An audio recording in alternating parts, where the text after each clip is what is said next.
Hello, this is Stuart Roberts from Hear Me, See Me podcasts, and I've got a wonderful guest. I've been trying to get her for a long time. She's a busy, busy lady. Today I've got Rachel Williams. How are you?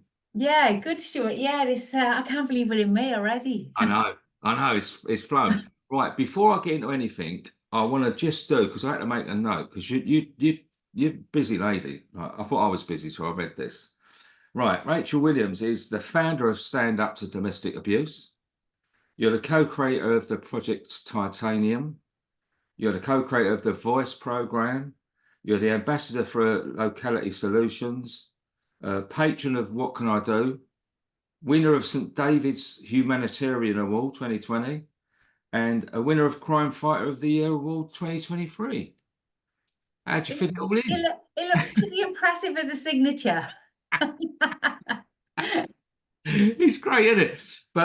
Yeah, but obviously what we're going to talk about is domestic abuse. We're going to talk about your story. So if you don't mind, just go straight into it and say, Yeah, like, yeah, tell me because what. I think it's that I always say domestic abuse and control is an epidemic. I mean, I was saying it, before we had the pandemic with COVID, but it is really an epidemic. And I think until you've experienced it and then you start sort of looking in the paper and picking things out, and then you listen to different podcasts or, see stuff in magazines, that you realize how bad it has become.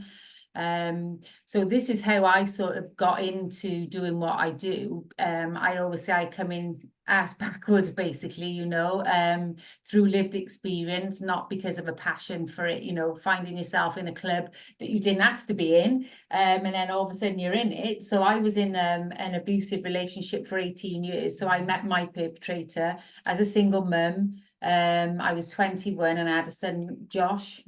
He was 2 at the time. And I met my perpetrator through my neighbour. It was her brother. And I always say to people, nobody chooses to go out with a perpetrator of abuse, and if a perpetrator of abuse slapped you on the first date, you would be a bit of a muppet to go back for a second date. They're very clever, they're very manipulative. There is an end goal for them. It is a game, it's all that grooming process to get you to where they want you. So I met Darren. He was a bodybuilder. He was at the time about 19 stone, 6'7". Thought he was quite charming, extremely funny. He would make you laugh constantly, and I'm all about banter and having a good laugh and having a good crack. And yeah, so we sort of like progressed and started going out. And then I think there was one moment that I can remember, besides the most significant moment of the abuse, but there was one moment, and had I have known what the red flags were, that would have flagged up as a red flag. He told me about all his childhood. He didn't have a very good childhood, and and this is not something that's not already out there. It's all in the reports that he grew up in a violent household himself. So you've got that element of sort of empathy for somebody, hoping you can fix them. But there was one point that I can remember that I'd made a nice meal and was waiting for him to come down. I was a single mum, not much money, but I'd made us a nice meal and he didn't show up. And he just didn't show up. There was no excuse. He's just like, well, I didn't fancy it, sort of thing, and there was other sort of red flags as well. But for me, the significant moment really of the abuse where I thought, shit in hell, what are you in?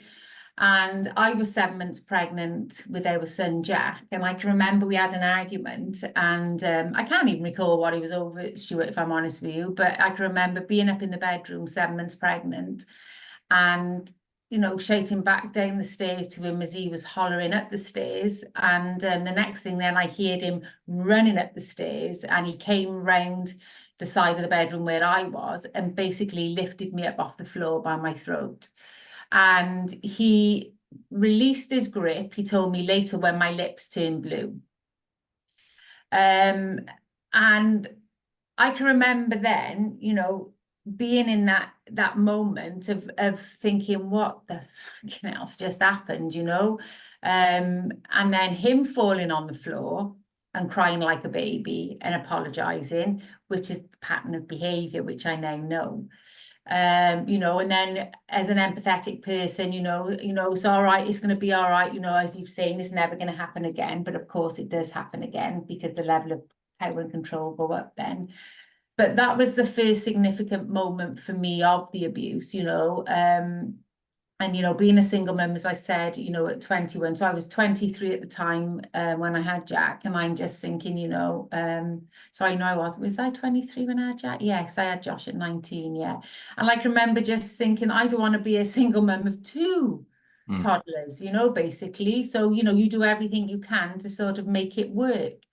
And then over the years, you know, looking back now through professional lenses, because I do a lot in the domestic abuse arena, you know, I didn't know what coercion was, you know, even 3 years after the main event, which I'll lead up to in a minute. You know, coercive controlling behavior, you know, somebody doesn't just come into your life and start sort of, you know, banging out the orders. I knew my relationship wasn't a good relationship. I knew it was abusive, in terms of, I used to think, you know, he's got problems, you know, he got issues, you know, we'll work through it, we'll get him help. You know, he was on antidepressant tablets, and his brother had took his life through suicide 4 years prior to me meeting him. So I'm thinking he's extremely messed up sort of individual, but it's all right, we're going to work through it, sort of thing.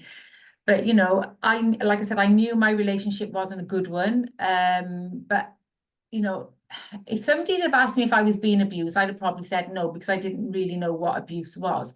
But I knew my relationship was all geared around Darren and what Darren wanted and what was going to make Darren happy.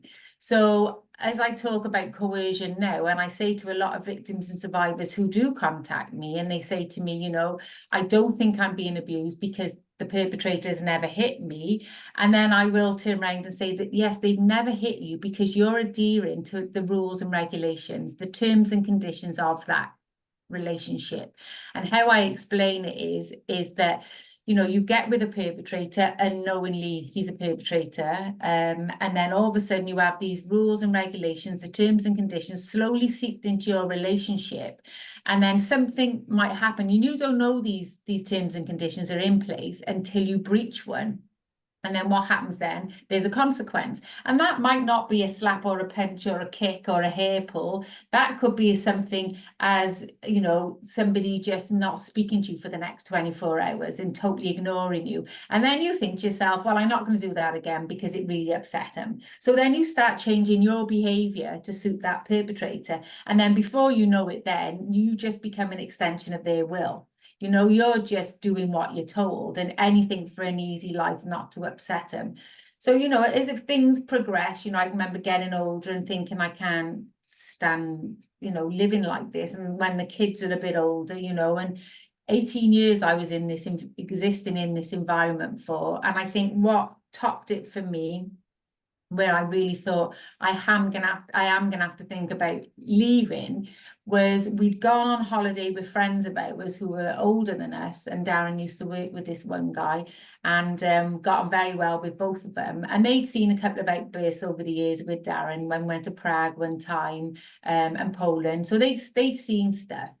And then we'd gone on holiday with them to Tenerife. So they had this like a week somewhere where they could stay in this timeshare. It's basically somebody trying to flog them a timeshare. And they said, you know, come and stay with us, but you'll have to sleep on the sofa bed. So I was like, oh, that'd be great.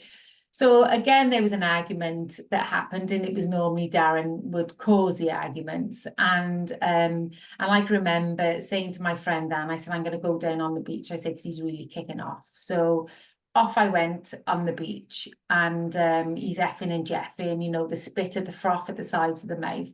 So I went down to the beach and just remember sitting on the sun lounger and thinking, I just can't do this anymore. And I was 39, I think, at the time, and just thinking, I can't do this anymore. How much longer, you know? And then as I looked to the left of me, I could see him storming across the beach. And at this point now, he was 22 stone. He was well into bodybuilding, well into the steroids, you know, popping the anabolic steroids and growth hormone and all the rest. What's the other one? It's in beginning with D, like Dianabol or something like that. And I can see him stomping over the sand. And the usual thing was, you know, the tension build up, there's an incident, you know, there will be an assault of some description, then the perpetrator will become remorseful and sorry, and then you forgive them, then they go back to the same place again. So I'm thinking, right, he's going to come over and apologize. This is the usual now. So I sort of like looked at him, but it was different this time because he never apologized for his actions. He just said, give me some effing money, and ripped my purse out of my hand and threw a load of sand in my face. And at that point then I thought, this has changed, because this is not what normally happens. It's normally the remorsefulness. Then it goes, then he's nice for a couple of days, a week or so, then he goes back to the same place again. And then I thought, that is it. I got to start planning. And then we came home, you know, still got in the back of my head, I don't want to do this anymore. I can't be existing in this environment, you know. Josh was 20, Jack was 16. And then I can remember the next significant incident. So this was in the June. And then the 9th of July, there was another argument, and I got up. There was stuff that happened on the Friday night. He went up and stayed with his sister and came back early hours of the morning. And I got up to go and do a lady's hair for a wedding. And I can remember getting up and like creeping downstairs, knowing he was in the house downstairs and he was asleep on the sofa. So I thought, anyway, I went out the kitchen, started boiling the kettle, and I can remember looking out the back door and tears were streaming down my face, and I thought, I can't do this anymore. And then with that, then the next thing I heard him moving, and then I could felt him breathing down my neck. And he said, you know, and his words, oh, well, what are you going to fucking do about it? And I said, you know what? I said, I'm going to leave because I've had an absolute gut full of you. And as I walked through the kitchen into the living room, his hands went round my neck and he started strangling me really ferociously. And I must have been making a noise like a pig, because both my boys, it woke my boys up. Both of them come running down the stairs. Jack had a baseball bat in his hand and Josh was doing a silent 999 call. And he was on top of me on the floor. But as soon as he seen the kids in there, he let go, then burst out crying, wanting to play the victim again. So I'm just thinking, wow, you know, feeling like my head's just been, you know, my neck snapped, and, you know, because he was proper strangling and really ferociously. Then the next thing that I can remember, the kids basically going back up to their rooms, and then Darren sort of trying to drag me up the stairs. But I knew what he was going to do, and victims and survivors know their perpetrators better than anybody. And I always say this when I deliver police training. And I thought, he's gonna turn himself into a proper victim now, because he's done this. You know, the kids have seen it, you know, strangled me, blah, blah, blah. Anyway, as he's pulling me into the bedroom, I knew he was going to the drawer to get a knife out. Now, Darren used to do a lot of hunting. He used to badger bait, fox bait, you know, he was cruel to animals, big, massive red flag. I later found out, you know. So we had all the hunting knives and everything, telescopic truncheons, CS gas, you name it, he had it. And over the bridging unit of his bed was all books on crime, you know, the craze, Donnie Brasco, Al Capone, all that. He fantasized about being in a gang back in the 60s. So he was reaching in the drawer to get this knife out, and I knew what it was for. To harm himself, because he wanted to be the victim then, because now I am really sort of in full victim mode, you know. And as he pulled out the knife, and I said, and then Jack came out of the bedroom on the landing, and he said, what's he doing? I said, go on, slit your wrist in front of your 16-year-old son, thinking I was going to shame him and he's going to put it back in the drawer. But by the time I walked out of the bedroom, got to the bottom of the stairs, Jack said, oh my God, Mummy's done it. And at that point then, the fear of staying with him became greater than the fear of leaving him. And that was when that light switch went off. So Jack had phoned for an ambulance, who then in turn phoned the police, because obviously this has happened in the house. The police arrived before the ambulance, and I can remember Jack opening the door. Now I'm sat in the conservatory with my dressing gown on, all welt marks around my neck, you know, visibly not right. And I could see these two police officers, young officers, run up the stairs to Darren. Then I could hear Darren shouting, get out my fucking house. And then I hear from the police officers. They came into the conservatory and they said, is everything all right? And I said, like that, and off they went. At that point then I thought, shit, you are really on your own here to deal with this. So then the ambulance came, and then he was playing victim. The ambulance man said, you know, was that your wife? He said, well, I don't think it's my wife anymore. You're not my wife anymore. Crying, you know, for that sympathy and everything else. And then he went up his sister's for a couple of days. I'd gone to the solicitor, filed for divorce, and then he ramped it up because he was losing that power and control. You know, the constant phone calls, trying to play with your emotional strings as they do. He knew that I'd filed for divorce, and then there was a 6-week period where I'd gone into the police station. I finally gave a statement. So the big rule breaks for a victim of abuse is, the top rule break is you never phone the police. And the second rule break is you never give a statement. And the third one, you never go to court.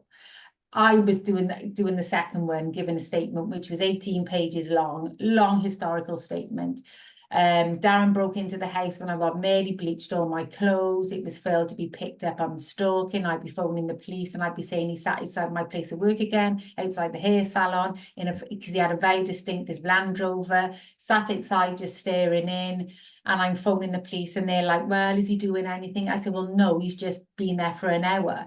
And they said, well, he's not really breaking the law. Thank God that has changed now. And they've had the training that was desperately needed. So I'm thinking I'm a little bit of a nuisance. Then the 18th of August, so he was actually charged and it wasn't non-fatal strangulation, sorry, it was common assault for the strangulation, hence why I pushed so bad to get non-fatal strangulation as a standalone offence on the statute, but with a couple of other organisations. And he was charged with common assault. Anyway, he'd gone to court and he had bail restrictions. This was on, I think, the 12th of August. Then the 18th of August, this was in 2011, the 18th of August, then he went back to court to have his bail restrictions lifted. Bearing in mind, he breached his bail restrictions the very next day. And I was phoning the police and telling them about these breaches, and nothing was done. So then he had all his bail restrictions lifted, except the one which was he couldn't actually drive into our drive. So where we lived at the time, you went up the top of the hill, you turned left, there was an entrance into an estate which went round full circle. So basically they said he couldn't enter the estate, but he could sit on the mouth of the estate and watch me come and go, you know. So that was absolute waste of time. Then the 18th of August, when these bail restrictions were lifted, I had a phone call from the police saying, we want to come to your house to put a panic room in. And I'm like, okay, didn't know what that entailed. Here come the local Bobby van scheme, as they were known then. So they came to the house, they reinforced my bedroom door, they double skimmed it both sides, they put 2 metal brackets either side of the door and had a metal bar. So that was to lock myself in the bedroom at night, just in case he come to the home. So, you know, there was anticipation that something was going to happen. So Friday the 19th of August, I go off to work. I wasn't supposed to be working that day. I was covering a colleague's day off. Beautiful sunny day. I felt like I was getting my life back, because that was the day I moved back into the family home, which was on the 18th of August. So I thought, you know, I'm going to get my life back. But I had this awful knot in my stomach, and something was blocking me basically from swallowing, and I've never experienced it since. And I can remember going to work and my boss saying to me, you know, is everything all right? And I said, oh, I you know, feel like I'm getting my life back, sort of thing. And then I can remember texting my sister and saying, I've got a feeling he's gone to have a psychiatric appointment or something, because Darren tried to take a mini overdose like a week before, because he'd lost all power and control. They all threatened to kill themselves. They all might do that sort of pretend, you know, taking a load of tablets, which he took some tablets, not enough to kill him, but enough to become a victim. I said, I think he might have a psychiatric appointment. Can you go and have a look where I thought it was? I said, he'll be in the Land Rover. Anyway, nothing.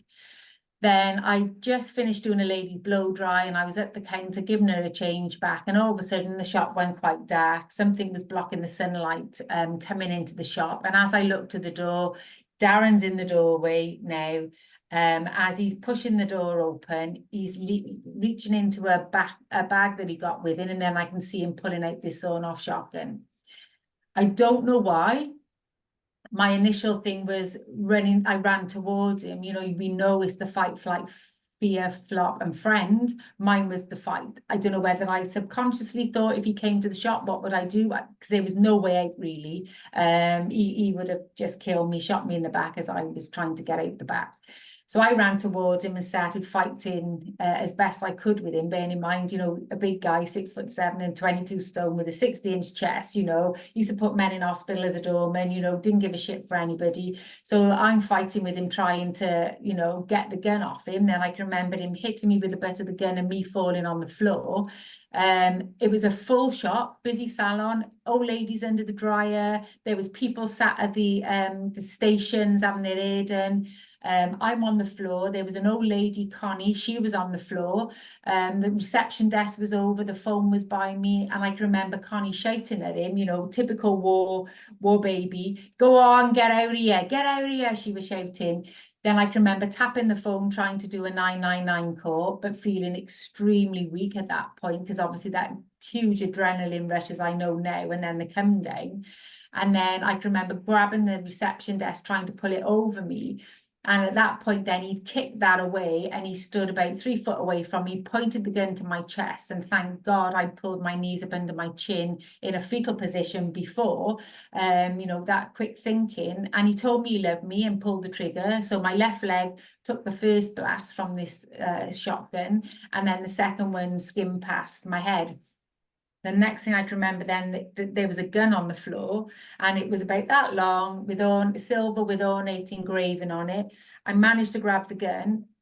Don't ask me what happened then, but I had a supernatural strength because he could not retrieve the gun from me. And I know it was a case of us battling with the gun, because I'd done an article for the Daily Mail, and I had a watch on that day. It was a white watch, and it's frosted in every direction, the face. So I knew that it was a sort of this going on. Then the next thing, then I can feel him booting me under the chin. He stamped all over my head. Then he was gone. Then I went to hospital. You know, we had armed police at the hospital because we couldn't find him. And one of my neighbours said, you won't find him alive, he will definitely be dead. If Darren had been to prison before, he wouldn't have gone back to prison. And in his eyes, I think he probably felt that I was either dying or left in a vegetable state. And, you know, I know him well enough to know he would have pre-planned somewhere to kill himself.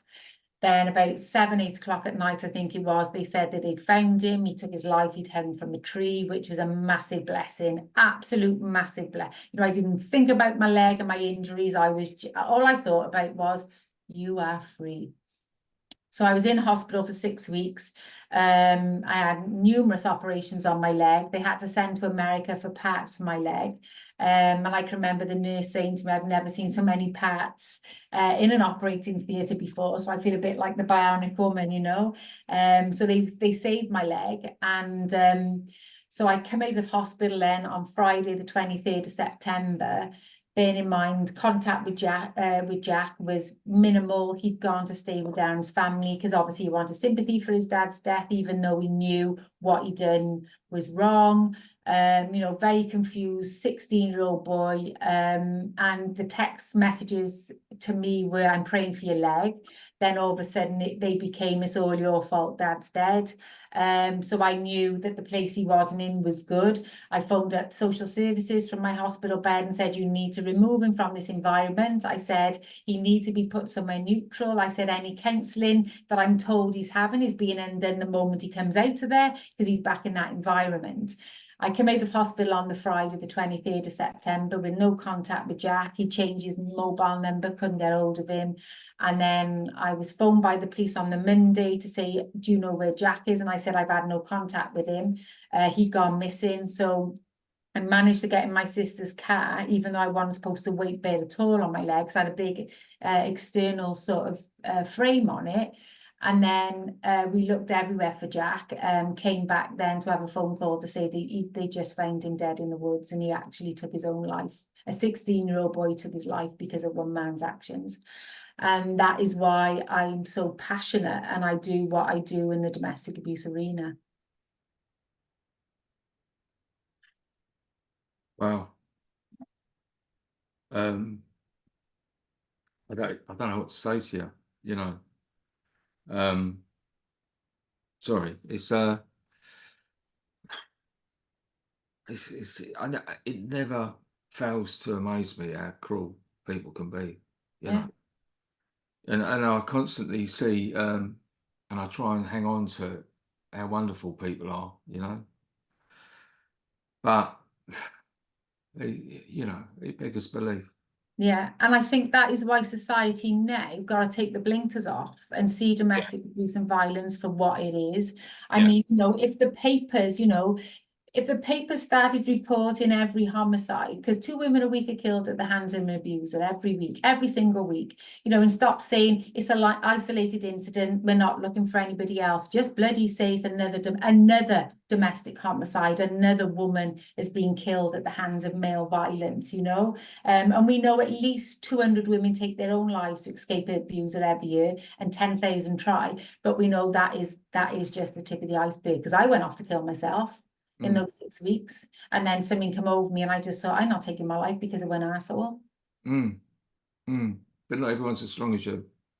No, I know, but you know, I think sometimes when it's only strength that you have got, you Mm, got to dig as deep as you can to find that little yeah, bit more, because I don't think people understand how strong you are. And I always say, we always talk about victims and survivors, you know, they're a victim in that environment and then they're survivors when they come out. That's bullshit.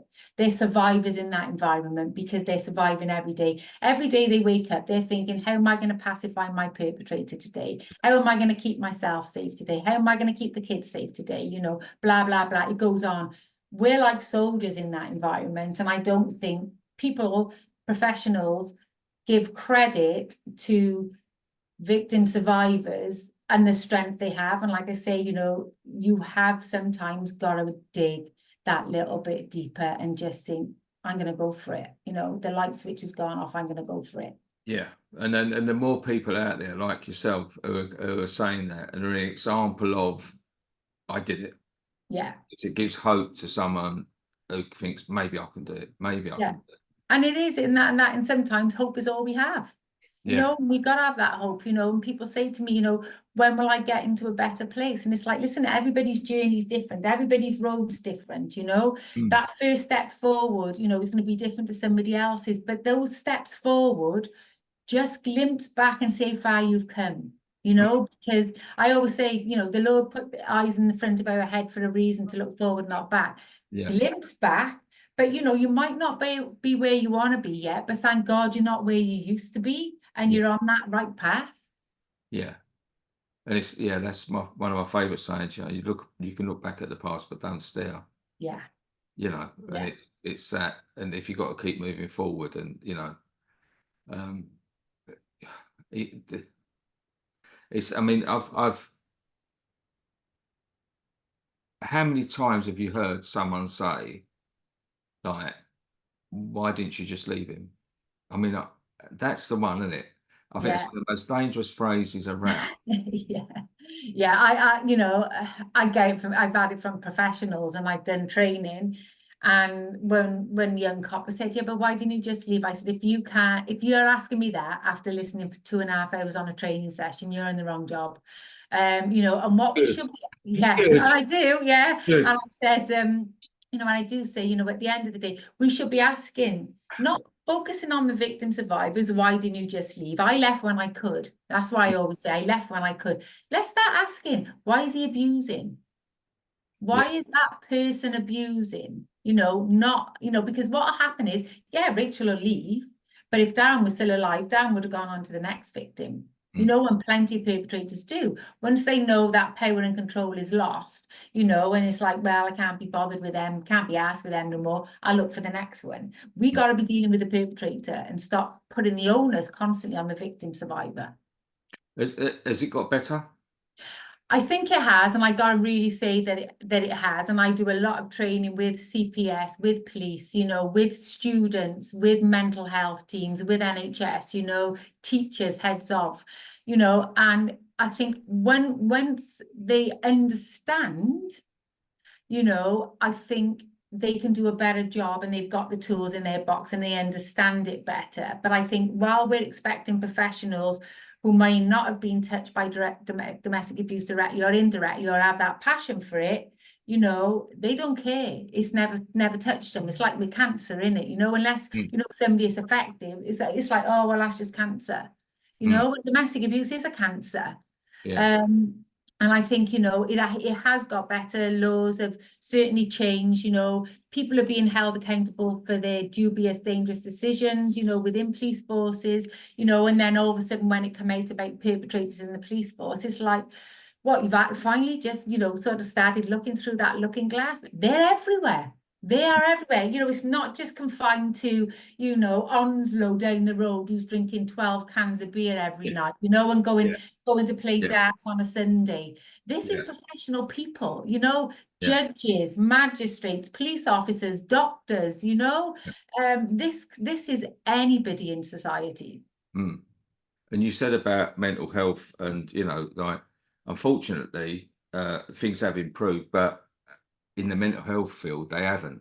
No. Because there's just a chronic lack of help for people in desperate need with mental health, and it's going to be perpetrator. You know, victims are gonna, or survivors are going to struggle with that, and they're going to reach out for help, and that the help isn't available. I know from my own you know, experience, like as I said before we started, you know, I was abused as a child, and it went on and affected me through my life, and you know, and I've got a much better handle of it, but I've still got this thing occasionally when I suffer badly with my mental health.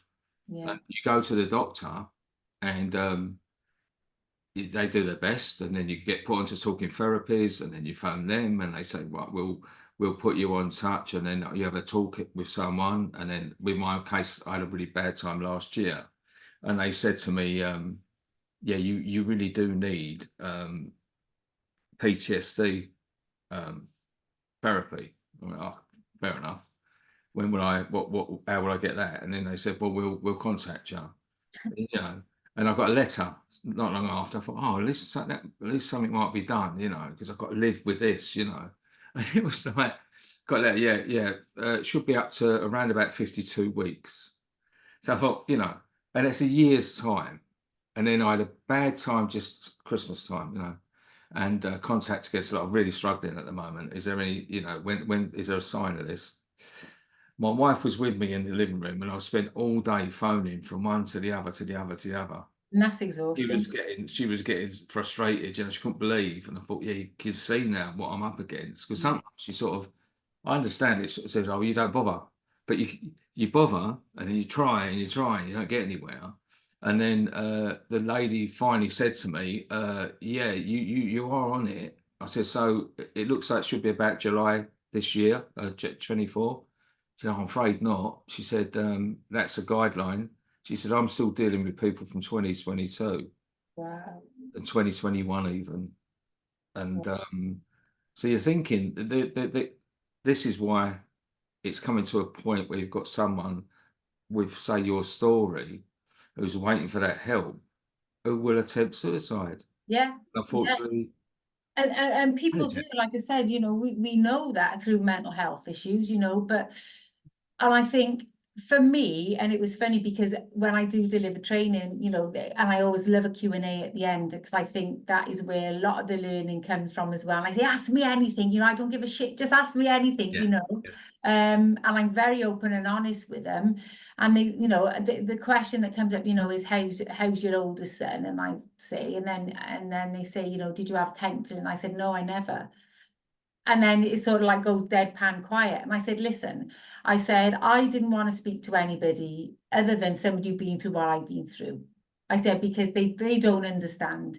And I have found when we deliver our sessions through SUTDA, which is Standards of Domestic Abuse, for abused women, there is nothing like it than a survivor supporting a survivor. You know, however far they're on their journey, because sometimes, you know, you don't need to say anything, you haven't got to explain anything, they just get it. And for me, I think my therapy came from writing my book, The Devil at Home. But, you know, and And I have got a Christian faith as well. I mean, I swear like a trooper, so I'm repenting every Sunday for my potty mouth, Lord, Yes, especially when I'm talking about perpetrators of abuse and stuff. But yeah, my faith comes from that. And I think as well, it's the attitude you have as well sometimes. I always say, your brain is so complex, and I follow Dr. Caroline Leaf, who's amazing. She's a neuroscientist, she's a Christian as well. And some of her stuff is so out your mental, I can't remember what it's called now, there's a book floating around you somewhere. So out your mental mess or something. But I mean, some of the stuff she talks about, and I do believe that sometimes you hold the remote control to your brain. And yeah, if you don't want something playing in there, you've got the ability to flick that channel. And I always say, go off. The self-care aspect of stuff is second to none. You've got to be able to self-regulate, do some grounding exercises, whether it's blowing bloody bubbles, which does work, by the way, yeah, getting that big weighted blanket and yeah, cradling yourself, yeah, sitting on the floor with your legs up on the sofa like that. They actually work, and I used to poo-poo it all, but self-care, and I always say to people, now it's all about me now. I don't give a shit. It's all about me. And if yeah, that makes me selfish, I don't give a shit. yeah, I've had 18 years of shit. And for me, I'm going to live my life the best that I can possibly live it. And I'm grabbing it with both hands, because life is like an aerosol spray. Then you're gone. So I want to leave a mark. I want to do the best. And my cup is always half full. yeah, yeah. And I think that we've got so many similarities, particularly like working in edge. I think that's what drew me to your story, that he was, in the hairdressers working, and Yeah. I think I spent like 46. I think I'm hairdressing 46 years this year, so. Wow. And it's not in a shop anymore now. I obviously cut homeless people Yeah. there and Yeah. that, and but that is the best cure for my mental health. Yeah. Going out, helping someone else, and Yeah. it's a selfish thing, It's Yeah. I guarantee, or I really believe it's the most selfish thing you can do, because it makes you feel so good. So Mhm. if you're getting something that good out of it, how can it? It's not like we're not saints, but we need it. We need Yeah. to go out. You need to make a difference. You realise as you get older, your sort of finality of life, and that Yeah. you want it to be for a reason, and all of that stuff. So I really do understand where you're coming from on that. Yeah, and it was funny because through the church a couple of years ago that we used to go to in Bristol, and Bristol have got a real high percentage of homelessness, and we used to feed the homeless with this guy Richard, who's a saint, absolute saint, and he started up Street Life. So we used to go there most Saturdays and feed the homeless, and there was the women that were on the streets that I spoke to were victims, survivors of domestic abuse and violence, had their kids taken off them by the system because they failed to protect them. Bearing in mind, you've got the perpetrator who's abusing, but nobody's looking at the perpetrator. It's the mum. The mum's Yeah, fault for not protecting him. yeah, So it just don't make sense. When you listen to those stories of how they've ended up on the street, how they're misusing drugs, to numb the pain, it's sad. I mean, I'm a couple of weeks ago, I was 18 years sober, so it's a big thing for me not to drink and take Yeah, drugs. However, I completely understand when I'm meeting these guys and ladies, like, and hearing their stories, and the conditions they're living in. I understand why they yeah, reach out for that comfort, yeah, and they just want it, and it's a block, and that's what you find out when you're an addict. I'm an addict, and I find that it's nothing about, it's not, it's not like a nice little Chianti with dinner. It's like you want something to numb it, numb the knock it out, pain. Yeah, get rid of it, and obviously it makes things worse. yeah, It's not an answer. But there again, as you said, people helping people. When I go to one of these centres, and funny enough, we've got a fantastic one in Bristol. I've got to, call out to the In Hope Centre in yeah, Bristol. Amazing place. And it's just people, the government ain't doing it.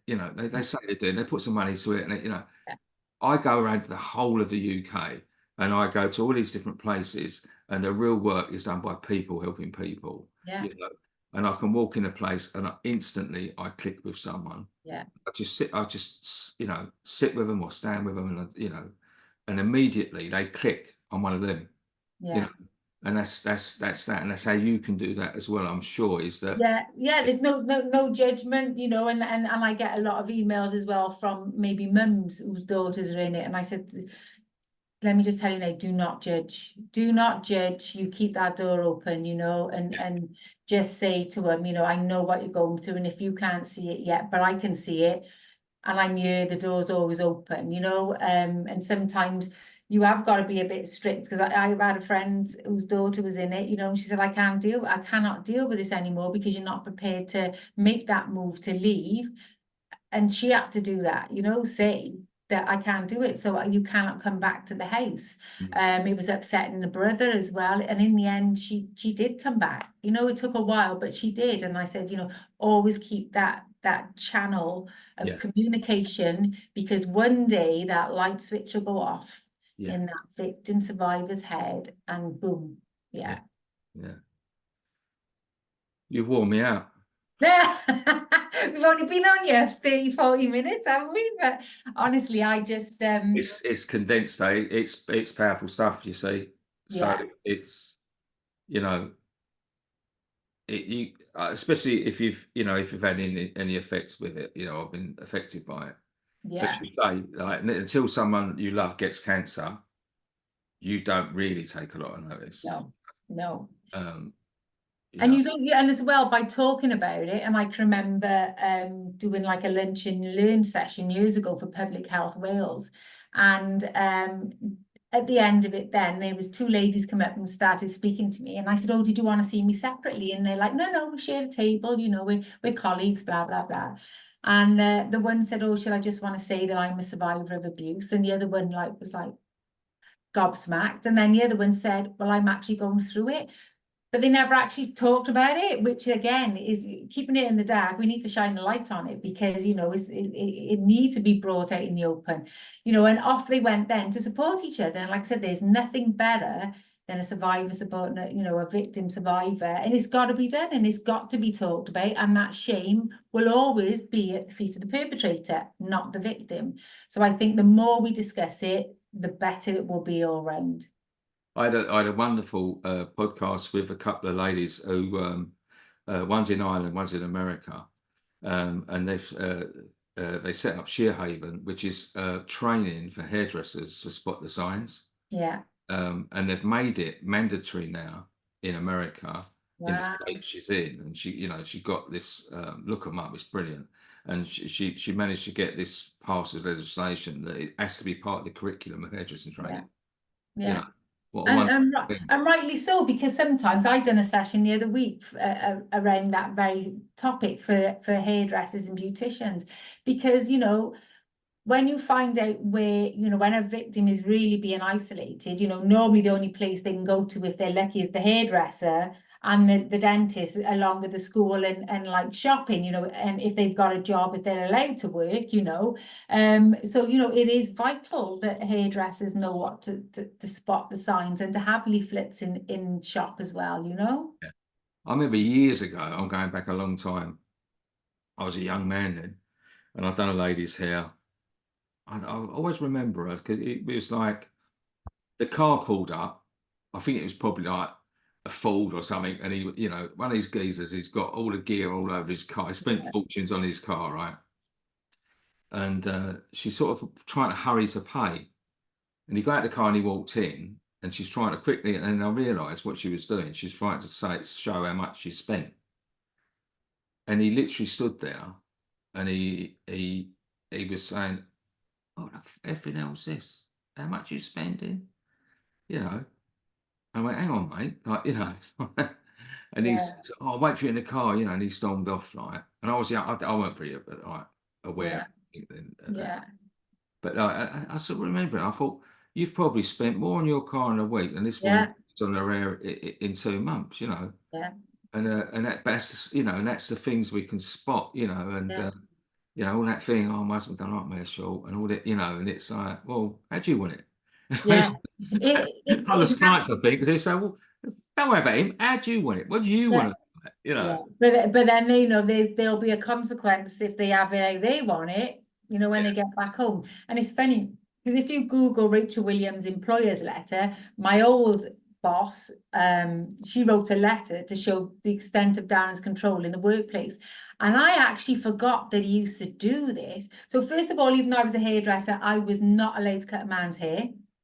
That was forbidden, right? Yeah. And what she wrote in the letter was about Darren's control and saying that all the staff were fearful of him. Darren used to come in and check my appointment book, make random regular appearances that I forgot he'd done. He would literally rock up to the shop, walk in, say hello to everybody, then look over the reception desk, look in my column to see the names in there, and then say, tra, off he'd go. And then one day she put in the letter, she said, I was the only stylist available to cut this gent's hair who'd walked in for a haircut. And I'm bricking it now, Stu. And I'm like, Fran, I said, I can't cut this guy's hair. She goes, Rich, you're going to have to. I mean, we're so busy. She goes, right, go down the back of the shop, go to the back station, and I'll get the juniors to circle around you. So I'm cutting this guy's hair while the juniors are circled around me to block any view from the street while I cut his hair, just in case Psycho Bill turned up to check the appointment book. And I do laugh because I deliver this on training. I say, I invented the Boris Johnson hairstyle that day. That guy left there looking like a frigging muppet. He looked like he'd been cut by an open fork, you know. I was like this. Yeah.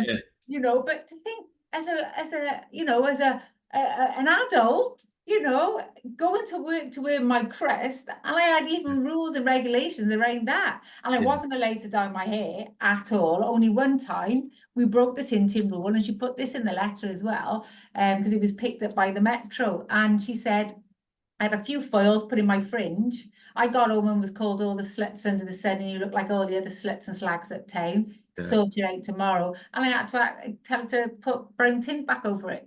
And that's that, and that's that misogynistic sort of narcissistic hatred of women. It's this real hatred of women, isn't it? That you know, that you don't know where it comes from. No, and the thing is, I say as well, you know, men, decent men, and I say to the women, you know, and they say, no, you know, because I am remarried, you know, to an amazing guy. You know, I says to the ladies, I say, listen, they're not all cocks in tin foil. There's some knights in shining armor out there. I said, you cannot tar them all with the same brush, because they're not. No. But what we need is the decent men in society to be calling the assholes out. Yeah. You know, those in the pub who are propped up against the bar saying, you know, my missus, this, that, and the other, with the missus jokes, you know, degrading and all that shit. To say, actually, I find that quite offensive. You're talking about your wife like that, you know, and call it out. Yeah. Rightly so. Yeah. Yeah. It's you know, I've heard many stories over the years, because we do a lot of work. It started off just at the homeless centre. Well, I started on my own in the homeless centre, just on my own, and then it spread, and you know, and now it's like women's refuges and all sorts of places, outside links, people coming out of prison, all sorts of it's spread to. But it's just making people feel better about themselves. Whoever needs it, you know. Yeah.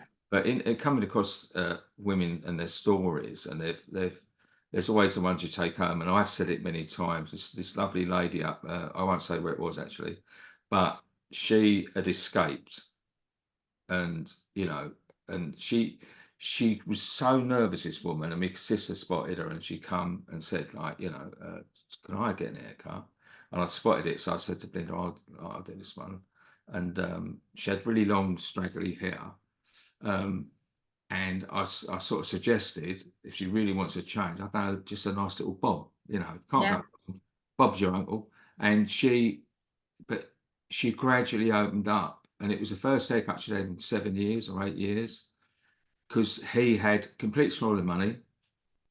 He would give her money to go out and get him booze, but he'd know how much change he was expecting. So she couldn't have her hair done, she couldn't have her nails, nothing was done, you know, and it's bare, you know, clothes and everything.